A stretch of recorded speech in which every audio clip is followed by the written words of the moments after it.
The views and opinions expressed in this program are not necessarily those of Union Broadcasting Inc., ESPN 1510, or its employees. The host is solely responsible for the on-air content.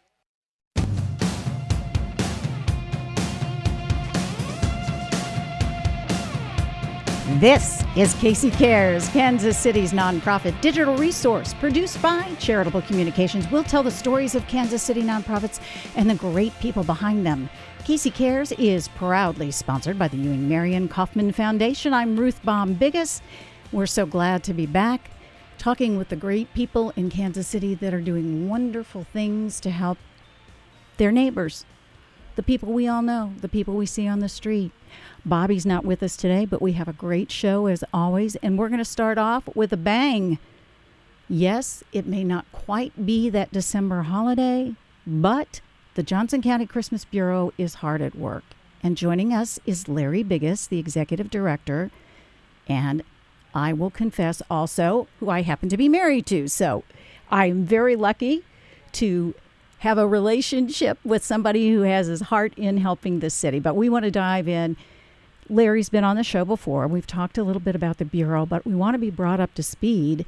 Larry, there's so much that goes on for an organization that has Christmas in its title. Tell us a little bit about your year-round efforts.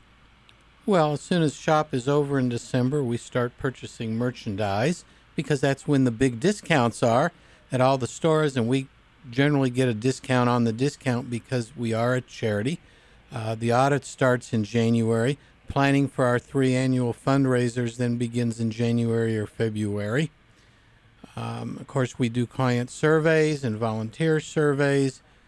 We have a lot of work to do on information technology systems. And by October 1st, it all comes together. Client applications are now open and online, and volunteer system is also open online. You can volunteer by going to JCCB, the initials for Johnson County Christmas Bureau.org, and clicking on the volunteer button and sign up.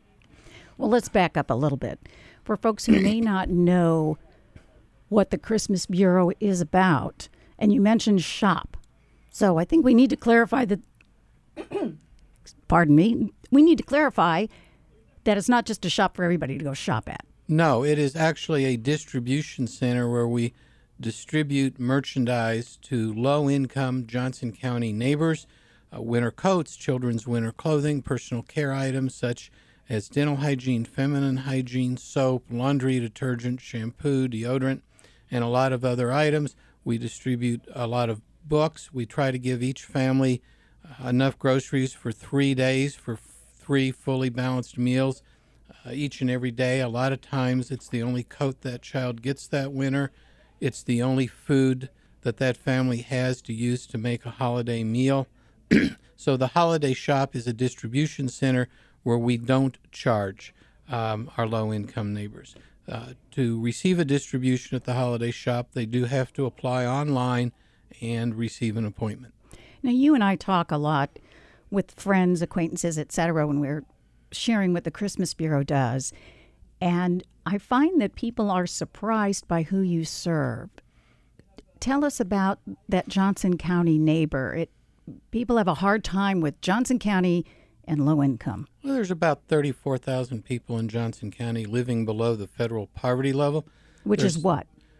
It varies by family. For a family of 1, it's about $18,000 plus. For a family of 4, it's around $35,000.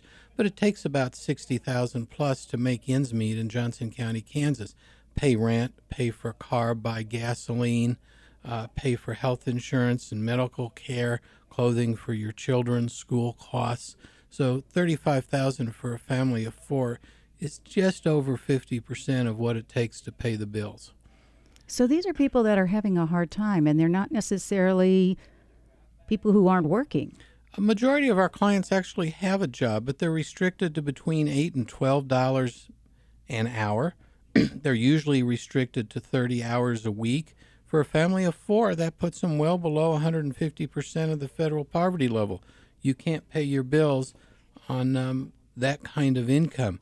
Many of the people we help had a full-time job, lost it, got sick, got a child with cancer, a divorce where the father disappeared. Wife had not been traditionally working, so we have a lot of single mothers with children that we're helping. It's a very different picture than what you generally see in the media from other places. Well, without, taking away anybody's dignity, I don't want you to tell us the name of someone, but can you describe kind of the people that you see who come through the door every year when you do shop? Over half the people we help are children. We see a lot of single females. The majority of people we help are white. We do not discriminate based on race, religion, sexual orientation, or any other matter, just on income. For example, one lady came through. She'd been divorced. The father had disappeared. She had 2 children. She got a job at a gym. She was making somewhere around $8, $9 an hour. We had another family come through where dad was a tree trimmer. He fell out of the tree, injured himself. Wife got fired, and they needed help.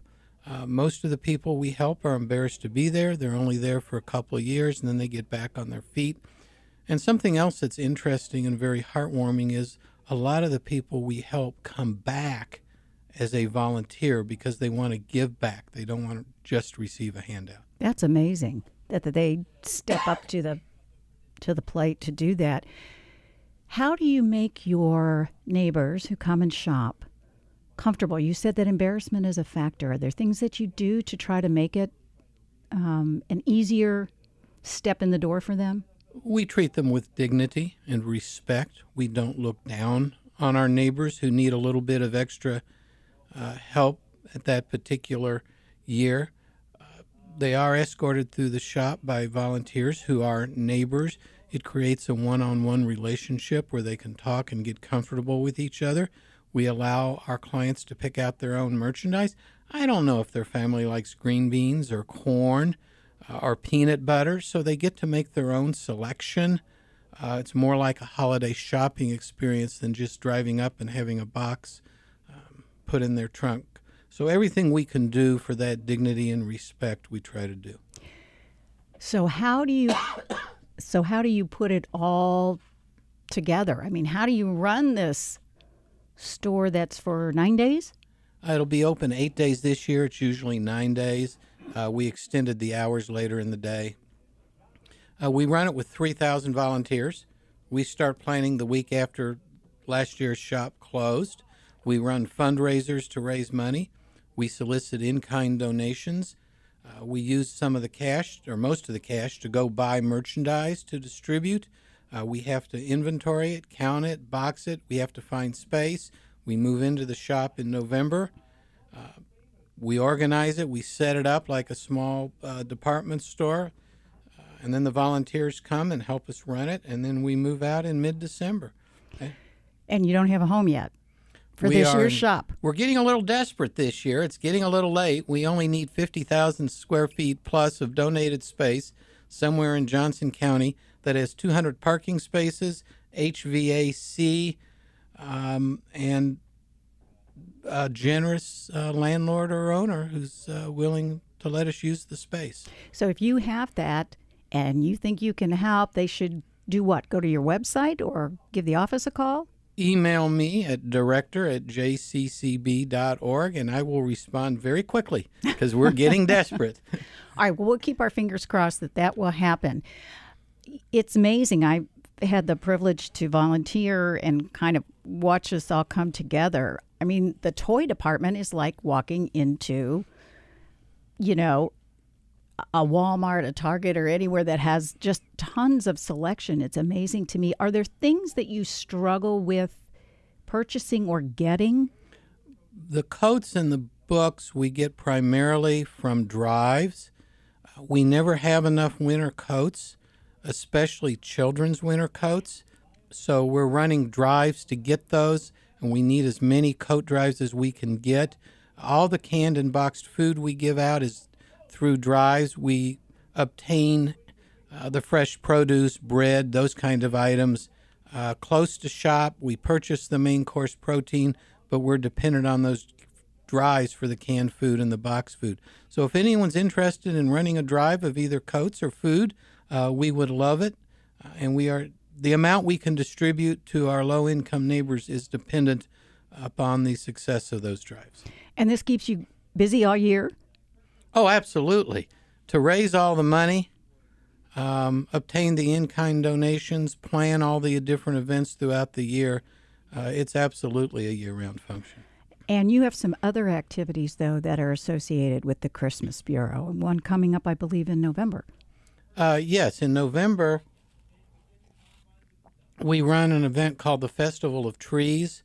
There's an event at the Overland Park Convention Center called Holiday Boutique, which is a shopping event. About 40,000 women attend that event. Mostly women. Men are allowed, but don't seem to want to shop as much. Shopped. I've seen guys. But when you first walk in, you'll see decorated trees and wreaths that have been either done by our volunteer team or donated by outsiders. They're very high quality. We auction those off. We get all the proceeds from the coat and package check room. We're selling designer bags to help you carry the merchandise that you purchase. We get the profit from those bags. It's a major fundraiser, and it also helps make the community aware of what we do. So please come to the Holiday Boutique and make a bid on a tree or a wreath. And you're even doing it electronically. Oh, we've gone to digital BidPal, and it's a great system. So you don't even have to come. You can go to BidPal November 14th through 17th and place your bid online. Just bid, and you may get this fabulously decorated tree with the proceeds going to help for SHOP. I think something that's so interesting with JCCB is its history and how it started. Can you share a little bit about that? Well, JCCB, the Christmas Bureau, is a grassroots volunteer-driven organization, and that's how it started. It started in 1960 as an Adopt a Family for Christmas program, and then several years later it converted to this concept because of the need. So it was started by 4 or 5 local women and has just grown into an organization where we're helping 12,000 people each and every year. And it's maintained a lot of its grassroots feel as well. You have 3,000 volunteers. I know a lot of organizations that would love to have 3,000 volunteers help them. Do you have a core group, though, that's there kind of year-round to help? Yes, we only have 2 paid employees, myself and an administrative assistant. Everyone else is a volunteer. So we have close to 200 people that we call volunteer staff, some of them working full-time, part or even all of the year, a few of them. And that volunteer staff is the core group that drives the organization, and then the 3,000 volunteers who come in November and December. I want you to share how you came to the Christmas Bureau itself. Well, I had practiced law for 35 years. I was with one of the large regional law firms. It was time for me to phase out of my law practice. I didn't want to sit home and do nothing. And frankly, I came home one day and told you I was going to retire from law. And you said, that was fine, but I couldn't stay home. Oh, so it's all my fault now. It's all your fault. All my fault. So I went looking, decided that what I really wanted to do after considering several things was go to work for a not-for-profit and help build that not-for-profit and help people. So that's how I came to the Christmas Bureau. How was that transition? We run into people so many times and say, boy, I'm just done with the regular work corporate thing. I want to do something that matters. Can you share with us maybe tips? I found the transition easy. One of the things that made it easy is I planned for a year or more on what I wanted to do, really thought it through, talked to a lot of people in the various industries I was looking at. When I narrowed it down to not-for-profit, I talked to a lot of not-for-profit leaders. I'd had a lot of background in not-for-profit. I've been a board member and an officer of a lot of different not-for-profits. Sounds like I'm bragging. But that gave me a big background in how not-for-profits operate and what needs to be done. I found the transition, frankly, to be fairly easy because I did have a background in the area and I had planned and thought it through for a long time. Sounds like if you were talking to an acquaintance who was interested, that part of the way to make that step is if you're someone looking to do or go from profit to nonprofit is, if you're not already engaged with a nonprofit, get engaged with a nonprofit. Absolutely. Get some background, some experience, find out if it's what you like to do, if your skill set matches working in the nonprofit field. There are some trade-offs. Obviously, on the negative side, you make a lot less money, especially when you were a partner at a large law firm. But there's other rewards, such as the warm feeling you get from either working for or volunteering. And I'll guarantee listeners one thing. If you volunteer during the holiday shop and you meet our clients, our low-income neighbors, on a one-to-one basis, it will be the most heartwarming experience you've ever had. And that's why people volunteer, to get outside themselves, to give back to the community, and to get that heartwarm feeling. And if you want to have that feeling, if you want to do a coat drive, you want to clean your closet and just donate your coats, you've got canned goods you'd like to give, you've got books on your shelf, go to jccb.org, and there's all ways to contact you all. Give forward. Everything we give is new except for books, coats, and bicycles, and of course canned food. We look for donations. So it is a heartwarming experience, especially during the holidays. Well, we wish you luck on the holiday shop. You're going to find a space, and thank you for bringing us up to speed on everything you do, helping 12,000 people in Johnson County. Inspired by Ewan Marion Kaufman, the Kaufman Foundation believes that every person, regardless of their background, can take risks, achieve success, and give back to their communities. We work together with our Kansas City community and beyond through investments in education and entrepreneurship that create uncommon solutions. By listening first to the communities we serve, we seek to understand the problems and dream big with people to build innovative programs that deliver results. Learn more at Kaufman.org. When I was little, I didn't talk for a long time. I liked things to always be the same. Anything new or different would scare and upset me. I was very sensitive to lights and sounds. It was almost like I had bigger eyes and ears than everyone else. So I built secret hiding places where nothing could get in. I didn't like looking people in the eye. It made me feel uncomfortable. I'd throw big tantrums over little things, like when my socks didn't match. Sometimes I'd do the same things over and over, until one day I found out I had autism. My family got me help. Slowly, I learned how to live with it better. You can see signs of autism in children as young as 18 months. Early intervention can make a lifetime of difference. Learn the signs at autismspeaks.org/signs. Brought to you by Autism Speaks and the Ad Council. Well, Jason, I've got to tell you, you're pretty much everything this company is looking for in an entry-level candidate. Great. Your resume isn't quite what we're used to, but you've got a fantastic work ethic. Thank you. And I'm impressed by how you carry yourself. So, should we talk about the job? What? The job? Oh, sorry. Yeah, I have no way of recruiting or even meeting you. This interview didn't happen. It may sound ridiculous, and that's because it kind of is. There's a huge pool of talent your company is missing out on. Meet the grads of life. Who are they? Talent worth knowing about. Young adults of unique determination and experience. An ideal fit for your company in an entry-level position, internship, or even mentorship. They might not have every qualification you typically look for, but they're exactly who your company needs. Man, we really could have used him. Don't miss out on a resource many innovative companies have already discovered. Go to gradsoflife.org to learn how to find, cultivate, and train this great pool of untapped talent. Brought to you by the Ad Council and gradsoflife.org.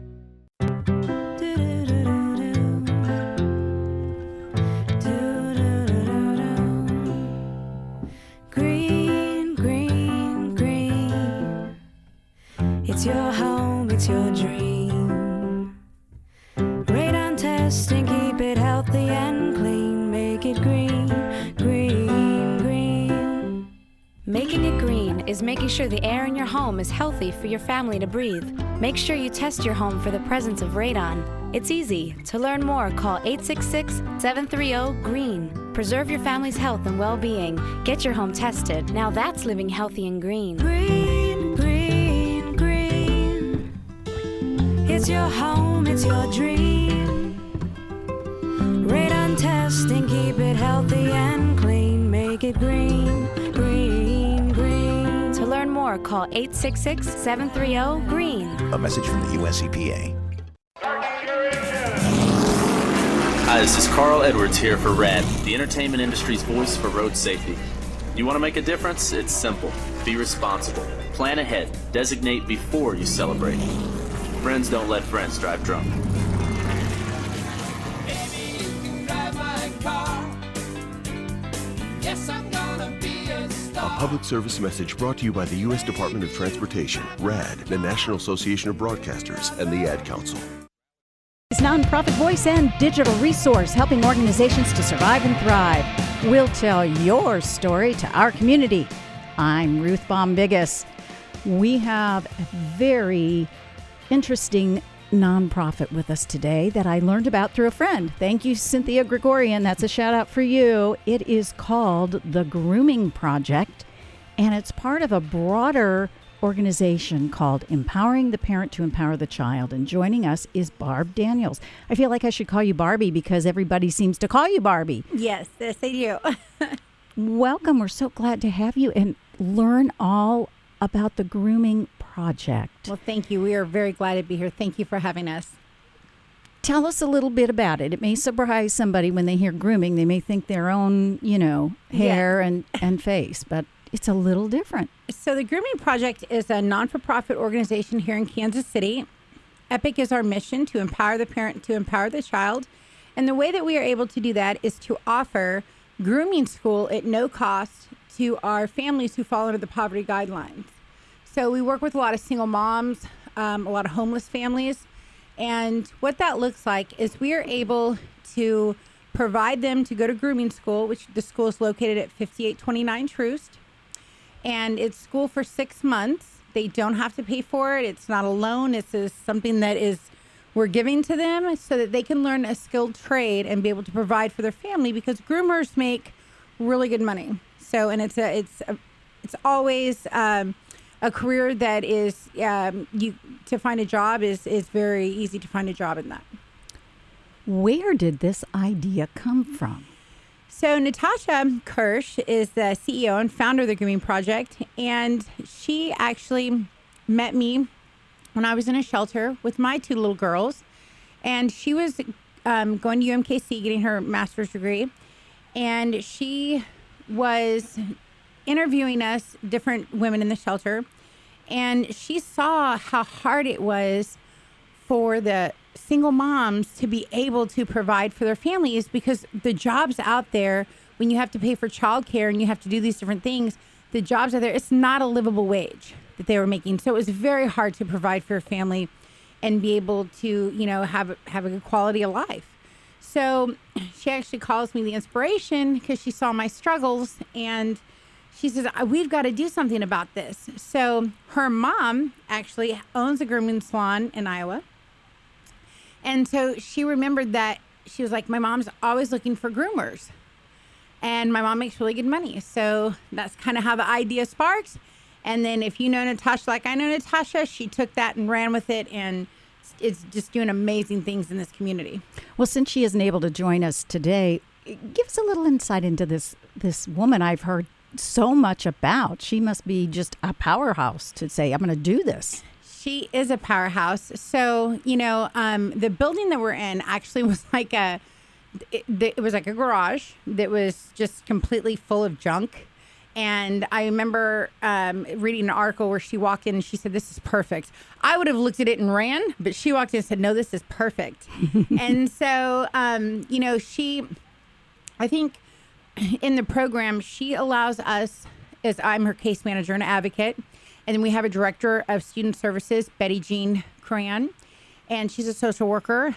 And then we have the director of operations, and we have our lead grooming instructors and the director of grooming. And we have Abby, and she kind of works on different things, but she allows us to really embrace and work with the families to overcome the barriers that they have. And I've never seen in a place allow people to do that. So you actually have a school that's at the Troost facility? Yes. And tell us a little bit about school and how you find your students. So what the school looks like for on a regular basis is students come Mondays from 9 to noon. And on Mondays from 9 to noon, we really surround that student with parenting, life skills, mentorship, budgeting, mindfulness, the things that are going to help them carry on after they get their career in grooming. These are things they're going to carry with them that are going to help them to be able to remain successful in that. Tuesdays through Fridays from 8 to 4:30 is our actually hands-on dog grooming school. So everyone loves the dogs. There's, you see a lot of the students that we work with people who have trauma, PTSD, anxiety, and it just seems to really help in those areas working with the animals. So that's kind of like a bonus that a lot of people don't even realize. So how we recruit, we partner with probably, I'm going to say almost 60 to 100 different agencies locally in the community. So that's quite a reach. Yes. So we work with a lot of the schools, family parent liaisons, Head Start programs, a lot of treatment facilities, a lot of different places that are already doing work in the community. And so they send over referrals. I set up tables constantly out in community where they're having like community outreaches. And I spend a lot of time just talking to the families out there and, trying, if I see the need, then, we want to help that family. So what does a student have to do to qualify to get into the program? And it's 644 classroom hours. Yes. So 644 classroom hours, hands-on grooming. And so pretty much what you have to qualify is you have to love dogs. Well, that's a given, isn't it? You have to love dogs. You have to have kids.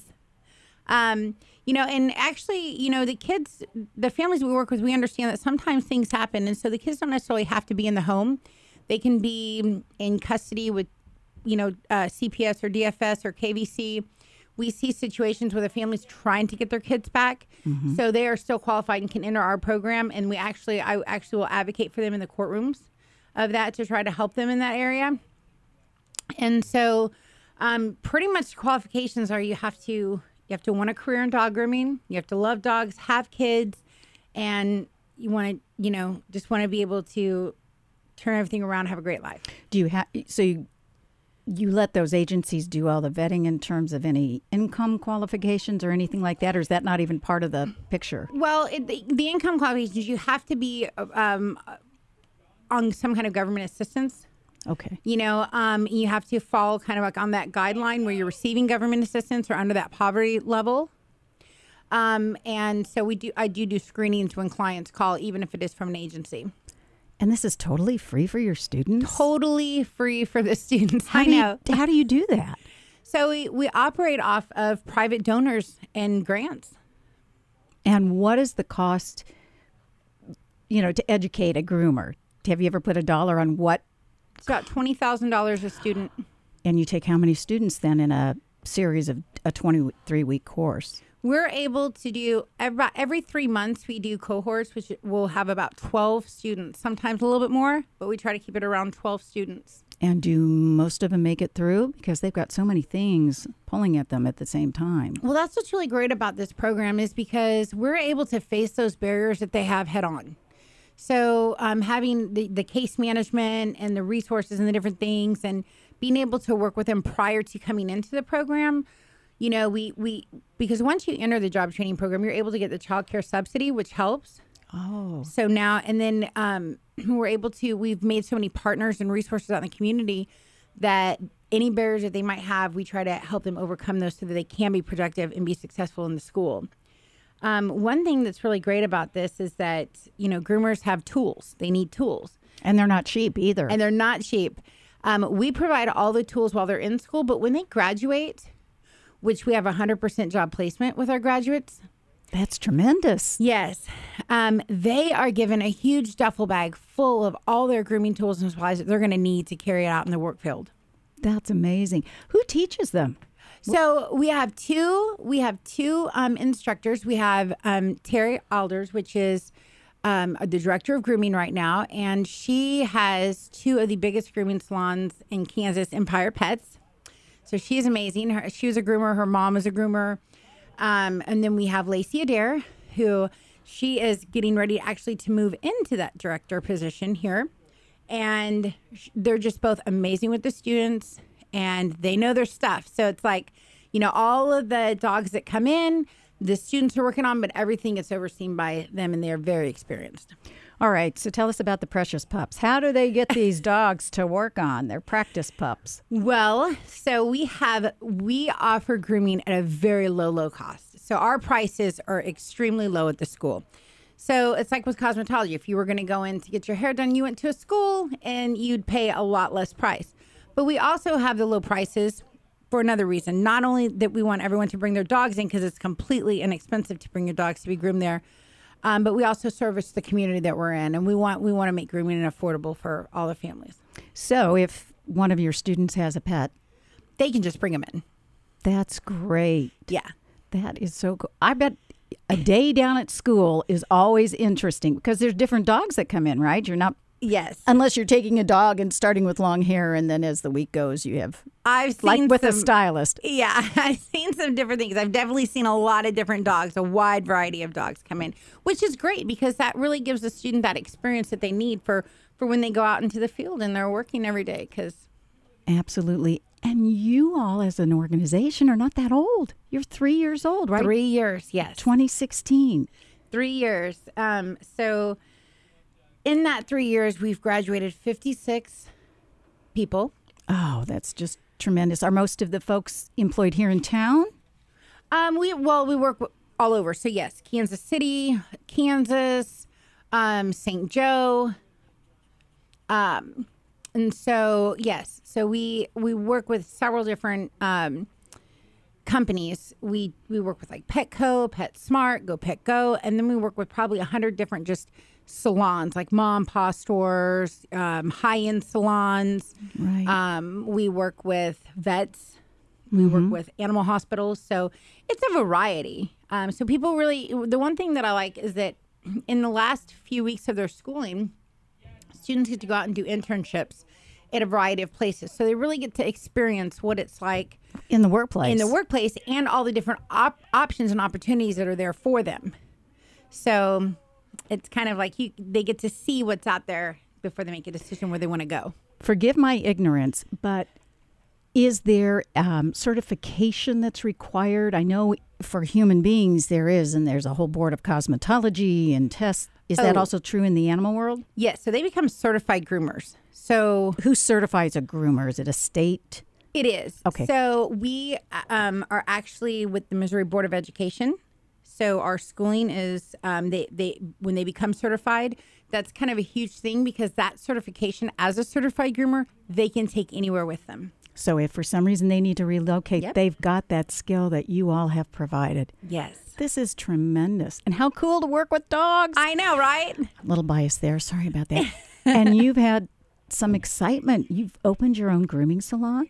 So so Natasha, she just does the most amazing work. Like I don't see how she does it all. And she just has so much compassion and she sees the big picture. Like she sees the need and she's not afraid to go out there and help, come a part of the solution to the problems that we have. She wants to help and she does it. And she has these just great ideas. So what she's done is she's opened up, it's called The Salon in Lee Summit. And what that is, it's an incubator program. So if you have gone through the grooming school, you've graduated, and you've worked in the field for a year, you then become eligible to apply to work in the incubator program for the salon. And what that looks like is we will pay you a manager owner's salary while you're in the incubator program, and you will learn everything you need to know about owning your own business and running your own salon. You will have mentors, people. The operations director, Teresa Hawk, is over that salon. And what she does is she makes sure that they are learning how to schedule, payroll, order supplies, all these things. So what that looks like then at the end of that year program, then we are able to help the student put a business plan together and actually help fund them to have their own business. So it's a lift up. Empowering. Yeah, that's it is empowering. And that's the nonprofit that Grooming Project is under, right? It's the 501c3 that is dedicated to reducing generational poverty in Kansas City. And as I was getting ready for the show, it was pretty incredible to think about empowering the parent, helping them feel strong so that they can empower their child, and their child sees that. Yeah. And role modeling. How can people find out about all the things that you do? So you can go to our website at www.thegroomingproject.org. You can also, if you want to support, see 21% of our that helps funds the students is what we make through the school when people bring their dogs. Oh. So you can always call. So go get groomed. So go get your dogs groomed at the Grooming Project at 5829 Troost. We also look for volunteers to help mentor. We are always in need of personal hygiene products like household items and personal hygiene, because these are things we try to help the students with while they're in our program, because one of the great things about this job training program is not only is it all paid for you, but you will receive $125 a week stipend. It's not much, but it is something to help our families get through. But we provide lunch every day. We work with a local food pantry, so we're able to give out groceries, weekly, bi-weekly. We're able to send those groceries home to their families. We also partner with, and this is some of just the different things that we have. We partner with over 80 dentists. We provide free dental services to all of our students. We have a legal clinic that we're working with, Divine Law and Hirsch and Blackwell, and they help our students we have a legal clinic so that if they have legal issues, we try to get those knocked out. The pantry, Urban Community Connections, with a pantry that comes and brings groceries to our families. They're at the school that they're able to take home. We have comprehensive wraparound services, to meet our families and the individuals who are right where they're at. It's the Grooming Project. It's part of empowering the parent to empower the child. thegroomingproject.org. Barbie, everybody was right. You are great. I love this. We're going to come down and catch great photos so we can share it. Thank you for coming from your own place and helping lift others up. Well, thank you so much for having us. Natasha impacted my life in such a way that, the best thing is now I get to help other moms do the same thing she did to help me a long time ago when I was in a shelter. And that is probably the most rewarding thing is, you get to go to not only do you have a great job, not only do you be around the animals, but you have a job that you get to go to, help others that you love every single day. Thank you. Thank you. You're not wired to have a response to this sound. You're neutral to it. You hear it every time you finish a meal and never feel anything. But if we were able to associate this sound with a new stimulus, save the food, we've achieved pulling a natural response from you. Save the food. Why are we doing this, you may ask? Save the food. Because this ad is trying to change your after-meal behavior through brainwashing. Because food waste costs the average family $1,500 a year. Save the food. Cha-ching. And $1,500 extra bucks is like getting a pay raise. Save the food. Cha-ching. You're promoted. Which could pay for your child's braces. Save the food. Cha-ching. You're promoted. Check out my braces. So when you hear this sound, rethink your behavior. Cook it, store it, share it. Just don't waste it. For tips and recipes, visit savethefood.com. Brought to you by NRDC and the Ad Council. I'm Howie Mandel. Did you know attention deficit hyperactivity disorder in adults is a real and treatable medical disorder? I know because I am one of the estimated 10 million adults in the U.S. who have ADHD. The symptoms of ADHD, inattention, hyperactivity, and impulsivity make it difficult to pay attention and focus, be organized, complete tasks, and maintain relationships. I've been diagnosed with ADHD. In my life, I've often misplaced things and have found it difficult to sit down and read a script for work or even have a conversation. You know, the kind when you're actually listening without interrupting. It's never too late for adults to seek help for ADHD and find the right treatment plan. Get information at adultadhdisreal.com and take an ADHD self-screener. Talk to your doctor. The right treatment plan can help control your symptoms so you can stay focused and organized, get things done at home and work, and help improve relationships. Visit adultadhdisreal.com to learn more about adult ADHD. Don't let ADHD prevent you from achieving your goals. I haven't. Hey, America, we are your pets, and this song's dedicated to those people who don't have health insurance yet. Enroll, we say, we want you to be okay. Enroll, we say, take care of people for goodness sake. There's a plan for every budget, so don't accept defeat. Now you can get covered and still buy me treats. Enroll! So listen to me, a talking pug, you see. If you get health insurance, preventive care is now free. So sweet. You take care of your pets. Now it's their turn to take care of you. Visit getcoveredamerica.org to learn about your health insurance options. That's getcoveredamerica.org. Brought to you by Get Covered America and the Ad Council. Inspired by Ewan Marion Kaufman, the Kaufman Foundation believes that every person, regardless of their background, can take risks, achieve success, and give back to their communities. We work together with our Kansas City community and beyond through investments in education and entrepreneurship that create uncommon solutions. By listening first to the communities we serve, we seek to understand the problems and dream big with people to build innovative programs that deliver results. Learn more at Kaufman.org. When it comes to using their wireless phones, drivers everywhere are making safety their most important call. Are you kidding me? You know our curfew. Look, I'm driving now, but I'll be home in a little bit. We'll take care of this then. Stressful or emotional conversations can take your mind off driving. Avoid them behind the wheel. Your wireless phone can be your best safety tool. Don't let it become a distraction. The wireless industry and this radio station remind you, with wireless, safety is your call.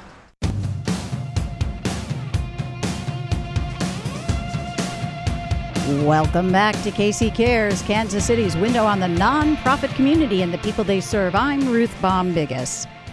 Well, we are really fortunate, thanks to technology, to have a true expert in the world of philanthropy and nonprofit fundraising, and that's Lisa Polofsky of Burn Polofsky. Hey, thank you for having me, Ruth. We're Absolutely. really excited about it. Well, you know, I'd rather have you sitting here in person with me, but I love the technology that we can talk no matter where you are. Right. I am sitting here on the quad at Maryville University in St. Louis, enjoying watching students coming and going and wishing I was that age again. Oh, yeah, because then we have all this knowledge. We'd be so smart, all the wisdom to say, why did I do that? Or why didn't I do that? Right. So glad to have you partner with our good friend, Dr. Philanthropy, Jeffrey Byrne, who we adore. And it must be so interesting to work together. You know, I was very surprised about the level of buzz that it created when we merged firms. I think that the nonprofit world is somewhat hesitant to merge. Agencies constantly sort of dragging their feet when a merge might be really a good solution. And so hopefully by our example, we have led others in this arena to think about how to collaborate more effectively, because it's been a wonderful opportunity for us to pool our resources and do our best work for our nonprofit clients. Can you share with us a little bit about how that came about? And as you say, you're kind of treading new ground, that this doesn't happen often. No, I don't know that I've ever seen it happen. And frankly, clients and funders were really surprised and kind of wanted to know more about how and why and what. And it was really, I can't take any credit for it. It was Jeffrey's vision. He had done some strategic planning with his company, I guess a few years back, and they decided they wanted to merge, and so they looked for the right partner, and he came to me with the idea, and I said, well, you know, I'm open to the idea, but let's try it out first. Let's work on a project together and see how that goes, and if it's successful, then I'll consider it more seriously, because I didn't have any motivation to merge, I sort of felt that I was doing just fine, and we were providing good service to clients. But now we have such a diversity of resources and professionals on our team that it's like having a World Series bench, you know, at every meeting, at every staff meeting, and it's been wonderful. Well, I'm so glad. And you are how many months into this new great organization? We are 10 months in. Wow. So almost time to look at those 1 year numbers. Right. And, you know, what I wanted to do, sort of being the nonprofit, the passionate nonprofit advocate, I wanted to look in terms of service numbers, you know, how many clients have we served, how many subsequently, you know, how many, you know, individuals have benefited from what we're doing with the nonprofits. And so looking at homeless organizations, service organizations, and others to determine, well, last year we served, you know, 400,000 individuals in the metro area. Wow. That's sort of what I was hoping to get at. We haven't done it yet, but I feel pretty good about those numbers. Well, you've got the great intent. You've made the merge. You'll go forward and you'll get there. I wanted to be able to pick your brain, coming from a little bit different path, on a number of topics that would resonate with our listeners. Before we go there, would you share a little bit of your journey and how you got to the nonprofit fundraising arena? Because I think your background has relevance in understanding that. Okay, great. That's an excellent question. I sort of grew up in the nonprofit family space, and really by very young age, every one of us in the family was engaged in supporting my parents with their advocacy and work in nonprofit in the nonprofit sector. And I recall as early as I think 10 or 11 years old, our whole family was sitting around a big dining room table cutting and pasting a federal grant. And something every family sits down to do, right? Right, absolutely. Each child had sections, and when you reviewed your section and it didn't have any errors, you would cut it. You would physically cut it out with scissors and put it in the center of the table, and then it would get retyped into the application. And I grew up in that kind of an environment, and then and that was my mom's work, and my dad was an elected official and served in a lot of different legislatures, and so we were constantly campaigning, and so it really created resiliency in us at a very young age, because when you're going door to door and trying to convince people to support your father, and you're 13 years old, and somebody closes the door and says, they would never support him, he's terrible. Oh no! Yeah, well, and it was one of those things where you learn as a child that that you just go on to the next door, because at the next door someone's going to say, he's the greatest thing since sliced bread, I love him. And and so you're not impacted by any of those setbacks. They're just momentary setbacks. And my mom used to always say that no is just the beginning, not the end. And so between the two of them, we all got very engaged in a lot of different public advocacy and public service, and that's really where it started. Well, then you took the journey on your own. I did. I went to school in Washington, D.C., and got involved in some political campaigns. After finishing school, I started out doing fundraising for candidates across the country, and then went from there to working in independent schools, and then ventured back to Kansas City in, I think, the late 80s, I guess it was, and then spent about a decade at UMKC doing a lot of different nonprofit work, including grant writing. So you really know that inside scoop. I do. Although I got to say, the older you get, the more you know, the more you realize how little you know. Well, you're just a youngster. Right. You're just a youngster. Your background is so interestingly diverse to me. You started, in government, which is in and of itself its own world that spins and spins even faster now.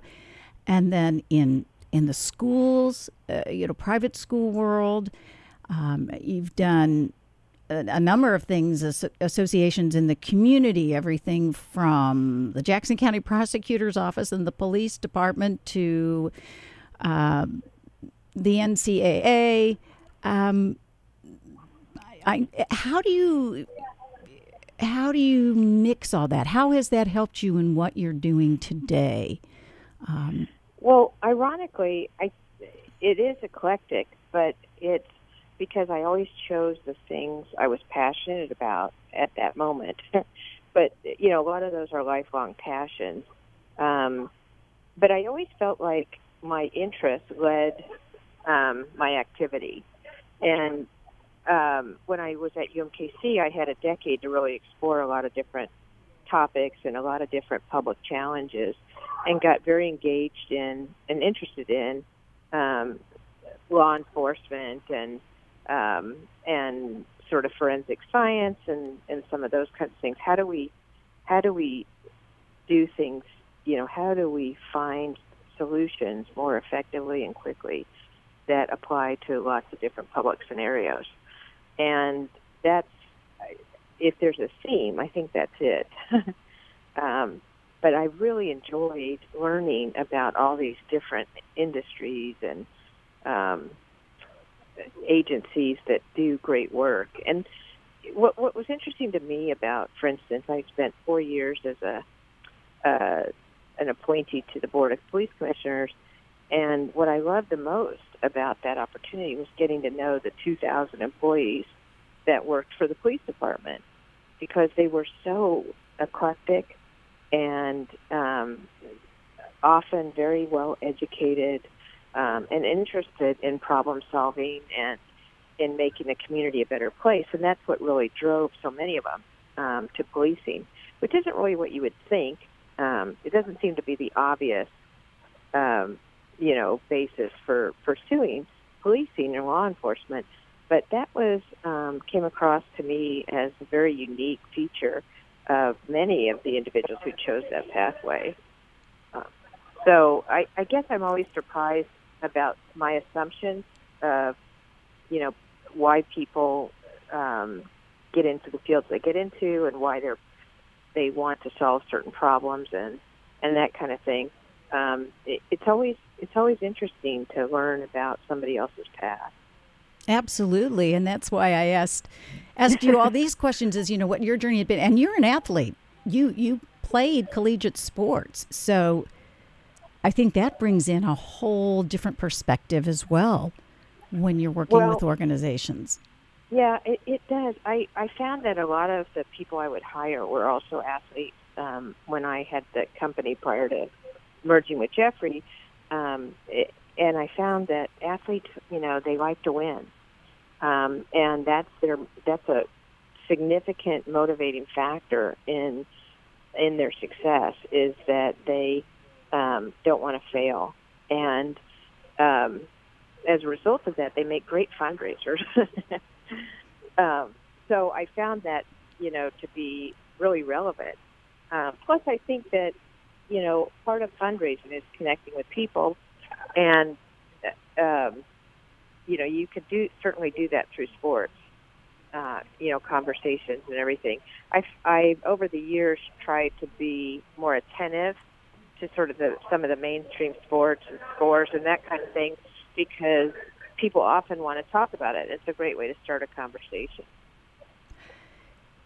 We are now in that phase of the year, I think, where we get heavy duty on special events, galas, golf tournaments, you name it, and wonder how the role of those kind of special events play into the overall fundraising mix. It seems like they've gotten even more important than they were maybe 10 years ago even. Yeah, I'm not a traditional event person. It sort of, if that's the right characterization. I don't believe that they're particularly wonderful revenue sources for agencies. I do, however, think they're very important in branding the organization in the community, and I also think they're important in prospecting. And I think if you're not doing those two things when you coordinate these special events, you're missing the most important point of doing them. Because they typically, just to give it as an example, typically the cost can run anywhere from 40 to 60% of the gross. And whereas if you're in sort of the grant writing world,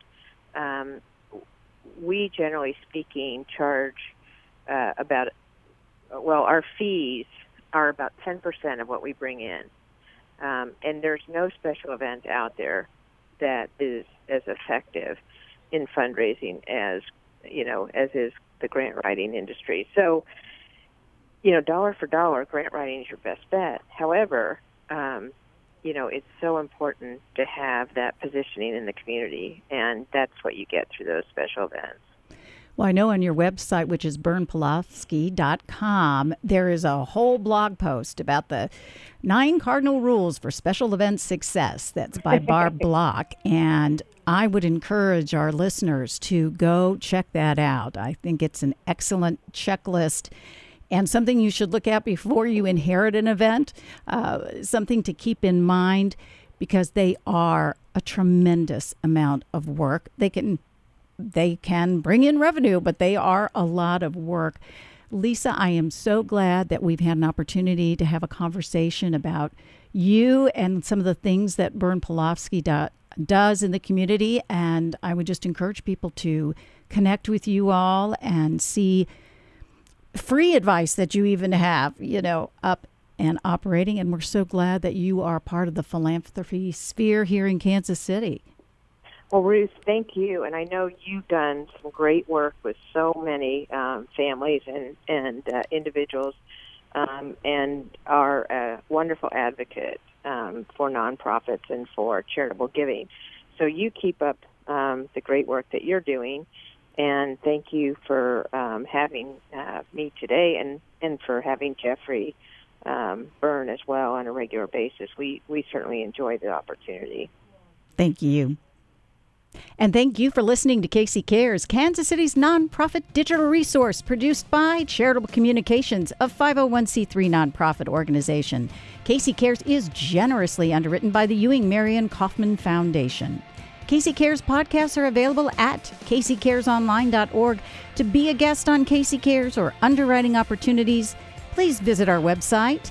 And you want to spread the love, and you can find us on Facebook and Instagram and Twitter at Casey Cares Online. Thank you for listening to Casey Cares on ESPN 1510 AM and 94.5 FM.